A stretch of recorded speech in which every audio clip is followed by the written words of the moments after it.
नमस्कार, स्वागत है आपके अपने YouTube channel AR soft study में।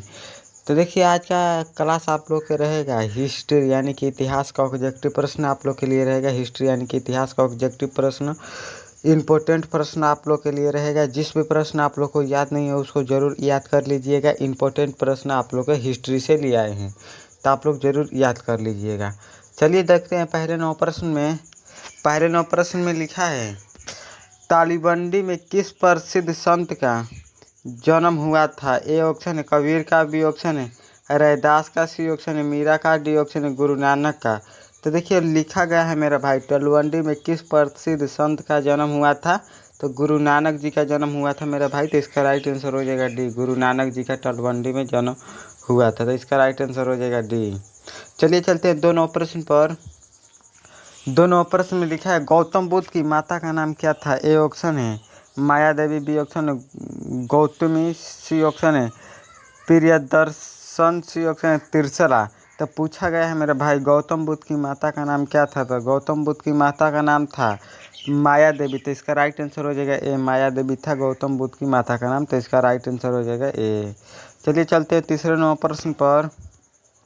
तीसरे 9 प्रश्न में लिखा है, भीम ने हिडिंबा के साथ कौन सा विवाह संपन्न किया था? ए ऑप्शन है अर्श विवाह, बी ऑप्शन ग्रमधर्य विवाह, सी ऑप्शन राक्षस विवाह, डी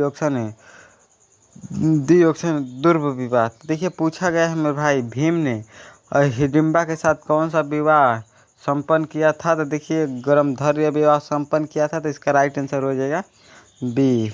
इसका राइट आंसर हो जाएगा बी। देखिए पूछा जाता है कि विवाह के कितने प्रकार है कुल? तो देखिए विवाह के कुल 8 प्रकार है। तो इसको साथ में याद रखिएगा, विवाह के कुल 8 प्रकार हैं, 8 प्रकार विवाह के। चलिए चलते हैं अगले 9 प्रश्न पर। अगले 9 प्रश्न में लिखा है मेरे भाई, बीड़ा बजाते हुए सिक्का किसने जारी किए थे? ए ऑप्शन है बिंबिसार ने, बी ऑप्शन है अशोक ने, सी ऑप्शन है कनिष्ठक ने, डी ऑप्शन है समुद्रगुप्त ने। तो देखिए पूछा गया है मेरे भाई बीड़ा बजाते हुए सिक्के किसने जारी किया था? तो समुद्रगुप्त ने किए थे। तो इसका राइट आंसर हो जाएगा डी, समुद्रगुप्त ने किए थे बीड़ा बजाते हुए सिक्के जारी। इसका राइट आंसर हो जाएगा डी। चलिए चलते हैं 5-9 प्रश्न पर। 5-9 प्रश्न में लिखा है, मोहनजोदड़ो किस भाषा का शब्द है? ए ऑप्शन हिंदी भाषा का, बी ऑप्शन सिंधी भाषा का, सी ऑप्शन है उर्दू भाषा का, डी ऑप्शन है फारसी भाषा का। तो देखिए पूछा गया है मेरा भाई मोहनजोदड़ो किस भाषा का शब्द है? तो देखिए मोहनजोदड़ो जो है सिंधी भाषा का शब्द है। तो इसका राइट आंसर हो जाएगा बी। इसका राइट आंसर हो जाएगा बी। देखिए पूछा जाता है हड़प्पा सभ्यता का सबसे बड़ा नगर कौन सा है? तो देखिए हड़प्पा सभ्यता का सबसे बड़ा जो नगर है मोहनजोदड़ो है, जो सिंधु नदी के किनारे है। देखिए पूछा जाता है हड़प्पा किस नदी के किनारे है? तो देखिए हड़प्पा का अगर बात किया जाए तो हड़प्पा जो है रावी नदी के किनारे है। हड़प्पा सभ्यता का बात किया जाता है, हड़प्पा सभ्यता जो सिंधु नदी के किनारे है। चलिए चलते हैं 6 प्रश्न पर। 6 प्रश्न पर लिखा है, सिंधु सभ्यता में मुहर बनता था। ए ऑप्शन है सेलखड़ी का, बी ऑप्शन लोहा का, सी ऑप्शन है तांबा का, डी ऑप्शन है इनमें से सभी का। तो देखिए पूछा गया है मेरा भाई सिंधु सभ्यता में मोहरे बनता था।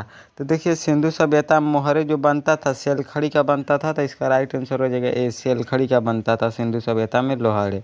देखिए हड़प्पा सभ्यता या सिंधु सभ्यता में लोहे का खोज नहीं हुआ था। हड़प्पा सभ्यता को सिंधु सभ्यता भी कहते हैं। चलिए चलते हैं अगले 9 प्रश्न पर। अगले 9 प्रश्न पर लिखा है मेरे भाई, सूती वस्त्र उद्योग के लिए कौन सा प्रसिद्ध है? ए ऑप्शन है उरई उर, सी ऑप्शन है हप्पी, डी ऑप्शन है कालीकाट, डी ऑप्शन है गोलकुंडा। तो देखिए पूछा गया है मेरा भाई सूती वस्त्र उद्योग के लिए कौन सा प्रसिद्ध है? कौन सा प्रसिद्ध है? तो उरई उर है। तो इसका राइट आंसर हो जाएगा ए, उरई उर है। तो इसका राइट आंसर हो जाएगा ए। चलिए चलते हैं 8-9 प्रश्न पर। 8-9 प्रश्न में लिखा है, मोहनजोदड़ो किस नदी के किनारे स्थित है? ये प्रश्न रिपीट हुआ है क्या? हम देखिए मोहनजोदड़ो जो है सिंधु नदी के किनारे स्थित है। तो इसका राइट आंसर हो जाएगा डी, सिंधु नदी के किनारे स्थित है मोहनजोदड़ो। तो इसका राइट आंसर हो जाएगा डी। चलिए चलते हैं 9 प्रश्न पर। 9 प्रश्न में लिखा है, विजयनगर की अस्थाई मातृ देवी कौन थी? ये ऑप्शन लक्ष्मी, बी ऑप्शन पंपा देवी, सी ऑप्शन है सुबदागी, डी ऑप्शन है महानम्मा। तो देखिए पूछा गया है विजयनगर की अस्थाई मातृ देवी कौन थी? तो मातृ देवी जो थी पंपा देवी थी। तो इसका राइट आंसर हो जाएगा बी, पंपा देवी थी विजयनगर की। चलिए चलते हैं 10 नंबर प्रश्न पर। 10 नंबर प्रश्न में लिखा है शेरशाह ने किस मुगल सम्राट को हराया था? ए ऑप्शन है बाबर को, बी ऑप्शन है हुमायूं को, सी ऑप्शन है उदयन को, डी ऑप्शन है कौटिल्य को। तो देखिए पूछा गया है मेरा भाई शेरशाह ने किस मुगल सम्राट को हराया था? तो हुमायूं को हराया था। तो इसका राइट आंसर हो जाएगा बी। हुमायूं को हराया था शेरशाह ने। तो इसका राइट आंसर हो जाएगा बी। चलते हैं अगले 9 प्रश्न पर।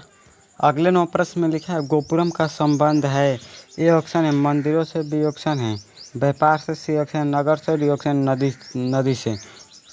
तो देखिए गोपुरम का संबंध जो है बड़े बड़े मंदिरों से। तो इसका आंसर हो जाएगा ए।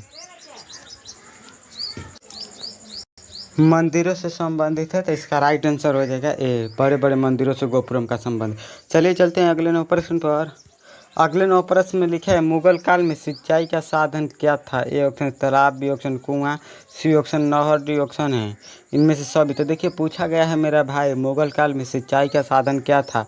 तो मुगल काल में सिंचाई का जो साधन था तालाबों से था, कुओं से था और नहरों से था। तो इसका राइट आंसर हो जाएगा डी मेरा भाई। मुगल काल में सिंचाई का साधन इनमें से सभी से हो जाएगा। इनका राइट आंसर हो जाएगा डी। चलिए चलते हैं अगले 9 प्रश्न पर। अगले 9 प्रश्न में लिखा है बाबर द्वारा कौन सा ग्रंथ लिखा गया है? ए ऑप्शन है अकबरनामा, बी ऑप्शन है बाबरनामा, सी ऑप्शन है हुमायूंनामा, डी ऑप्शन जहांगीरनामा। तो देखिए पूछा गया है मेरा भाई बाबर द्वारा कौन सा ग्रंथ लिखा गया है? तो बाबरनामा लिखा गया है। तो इसको साथ में याद रखिएगा, बाबरनामा लिया गया है। तो इसका राइट आंसर हो जाएगा बी। इसका राइट आंसर भी हो जाएगा। चलिए चलते हैं अगले 9 प्रश्न पर। अगले 9 प्रश्न में लिखा है विजयनगर साम्राज्य से संबंधित वंश है। ए ऑप्शन है संगम वंश, बी ऑप्शन तुलु वंश, सी ऑप्शन है सालू वंश, डी ऑप्शन है इनमें से सभी। तो देखिए पूछा गया है विजयनगर साम्राज्य से संबंधित वंश। तो देखिए विजयनगर साम्राज्य से जो संबंधित वंश था संगम वंश भी था, तुलु वंश भी था, सालू वंश भी था। तो देखिए इनमें से सभी हो जाएगा। तो इसका राइट आंसर हो जाएगा डी मेरा भाई। विजयनगर साम्राज्य से संबंधित वंश इनमें से सभी हो जाएगा। तो इसका राइट आंसर हो जाएगा डी। देखिए पूछा जाता है विजयनगर साम्राज्य की स्थापना कब हुआ था? तो विजयनगर साम्राज्य की स्थापना जो हुआ था 1326 ईस्वी में हुआ, 1336 ईस्वी में हुआ था।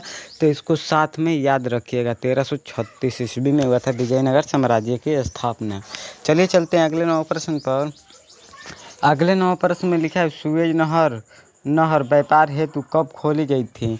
ए ऑप्शन है 1870 ईस्वी में, बी ऑप्शन है 1878 ईस्वी में, डी ऑप्शन है 1868 ईस्वी में, डी ऑप्शन है 1869 ईस्वी में। तो देखिए पूछा गया है मेरा भाई व्यापार हेतु कब खोली गई थी? तो 1869 ईस्वी में खोली गई थी। तो इसका राइट आंसर हो जाएगा डी, 1869 ईस्वी में खोली गई थी सुएज नहर। देखिए पूछा जाता है सुएज नहर की चौड़ाई। तो देखिए सुएज नहर की चौड़ाई का बात किया जाए तो 415 किलोमीटर है चौड़ाई। और लंबाई की बात किया जाए तो 160 किलोमीटर है लंबाई सुएज नहर की।